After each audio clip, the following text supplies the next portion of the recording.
கிறிஸ்துவுக்குள் அன்பானவர்களே, காலைதோறும் கர்த்தரின் வார்த்தை என்ற நிகழ்ச்சியின் மூலம் உங்களுக்கு வாழ்த்துதலையும் வணக்கத்தையும் தெரிவித்துக் கொள்கிறேன்.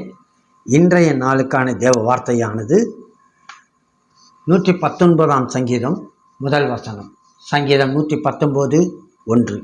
கர்த்தருடைய வேதத்தின்படி நடக்கிற உத்தம மார்க்கத்தார் பாக்கியவான்கள் என்று அங்கே சொல்லப்படுகிறது. கர்த்தருடைய வேதத்தின்படி நடக்கிற உத்தம மார்க்கத்தார்.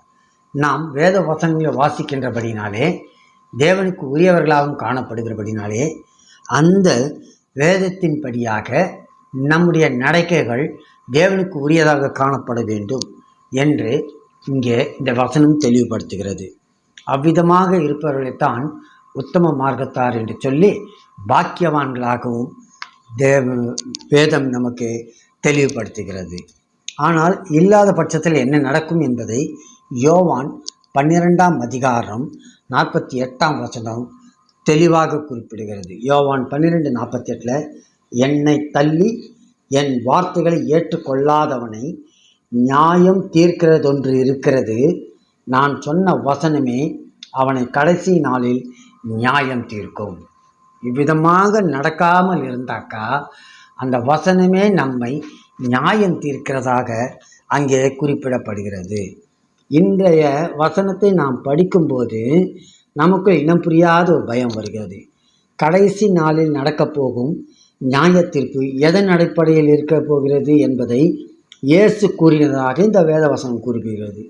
வேத வசனங்களே ஜனங்களை நியாயம் தீர்க்கும் என்று இயேசு கூறியிருப்பதின் அர்த்தம் என்ன? ஒருவருடைய நித்திய வாழ்க்கை வேத வசனத்தில் அடிப்படையில்தான் தீர்மானிக்கப்படுகிறது. ஒருவன் தன்னுடைய நித்திய வாழ்க்கையை எந்த இடத்தில் கழிக்க வேண்டும் என்றும், அதாவது பரலோகத்திலா நரகத்திலா என்பதை வேத வசனமே தீர்மானிக்கப் போகிறது. அதாவது வேத வசனத்தின்படி வாழாதவர்கள் அத்தனை பேரும் நித்திய ஜீவனை சுதந்திரிக்க தகுதி அற்றவர்கள் என்றும், அவர்கள் நரகத்தில் தான் பங்கடைய வேண்டும் என்றும் வேத வசனம் தீர்ப்பளிக்கப் போகிறது. வேத வசனத்தின்படி வாழ்ந்தவர்கள் அத்தனை பேர்களும் நித்திய ஜீவனை சுதந்திரிக்கும்படி, பரலோக ராஜ்யத்தை சுதந்திரிக்கும்படி வேத வசனம் தீர்மானிக்கப் போகிறது. அந்த வசனம்தான் தீர்மானிக்கின்றது. இன்றைய நாளில் வேத வசனங்கள்படி வாழ்வது கடினம் என்று அநேகர் கூறுவதுண்டு. நிறைய பேர் அதான் சொல்லுவாங்க, வசனத்தின்படியெல்லாம் வாழ்றது ரொம்ப கஷ்டம் பிரதர் அப்படின்வாங்க, இல்லையா? கூடுறாங்க. ஆனாலும் தேவனுடைய பிள்ளைகள் என்று தனக்குத்தானே சொல்லிக் கொள்ளுகிறவர்கள், அவ்விதமாக அழைத்து கொள்ளுகிற பலரும் வேத வசனத்தின்படி வாழாமல் மனம் போல் வாழ்வது மிகுந்த ஆச்சரியமாக நமக்கு காணப்படுகிறது. ஜெபிக்கிறார்கள், வேதமும் வாசிக்கிறாங்க, ஊழியம் செய்கிறாங்க, காணிக்கை கொடுக்குறாங்க. ஆனால் வேத வசனங்கள்படி தங்களுடைய ஜென்ம சுபாவங்களை மாற்றிக்கொள்வதில்லை. இதுதான் முக்கியமானது. ஜென்ம சுபாவங்களை மாற்றிக்கொள்வதில்லை.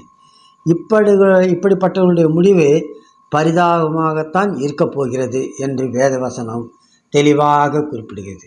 வசனம்தான் நியாயம் தீர்க்கப் போகிறது, இல்லையா? இதைத்தான் நம்ம சங்கீதம் 7 சங்கீதம் 12 பார்க்கும்போது, அவன் மனம் திரும்பாவிட்டால் அவர் தம்முடைய பட்டயத்தை கருக்காக்குவார், அவர் தம்முடைய வில்லை நாணேற்றி அதை ஆயத்தப்படுத்தி இருக்கிறார் என்று அந்த வசனம் நமக்கு தெளிவுபடுத்துகிறது. அப்போது அங்கே வில்லை நாணேற்றி வைத்திருக்கிறார். யாருக்கு? மனம் திரும்பாதவர்களுக்கு. அந்த வில் அவர்களை அழித்து போடுகிறதாய் காணப்படுகிறது, இல்லையா? அவர் ஆயத்தப்படுத்தி இருக்கிறார். எனவே தேவனுடைய பிள்ளையை நாம் மற்றவர்கள் எப்படி வாழ்கிறார்கள் என்பதை நாம் பார்க்கக்கூடாது. வேத வசனங்கள்படி நான் வாழ்கிறேன்னா, நாம் வாழ்கிறோமா என்று நம்மையாமே ஆராய்ந்து பார்க்க வேண்டும். அப்பொழுதுதான் நித்திய ஜீவனை நாம் சுதந்திரிக்கின்றவர்களாக காணப்படும். இதைத்தான் கர்த்தருடைய வேதத்தின்படி நடக்கிற உத்தம மார்க்கத்தால் பாக்கியவான்கள் என்று சொல்லப்படுகிறது. அந்த பாக்கியவான்கள் தான் நித்திய ஜீவனை சுதந்திரிக்க முடியும். அவ்விதமாகவே இன்றைய நாட்களிலும் கூட தேவனுக்கு உரியவர்களாக தேவனை சார்ந்து வாழ்கின்ற நாமும் கூட வேத வசனத்தின்படி நம்மை காத்துக்கொள்வோம். ஜென்ம சுபாவங்கள் நம்மிடத்தில் காணப்படாதபடிக்கு தேவனுக்குரியவைகளை நடப்பித்து நித்திய வாழ்வுக்குள்ளாக பிரவேசிக்க தேவ கரத்தை இறுகாய் பற்றிக்கொள்வோம். அவரே நம்மை வழிநடத்தி செல்வார். ஆமேன், ஆமேன்.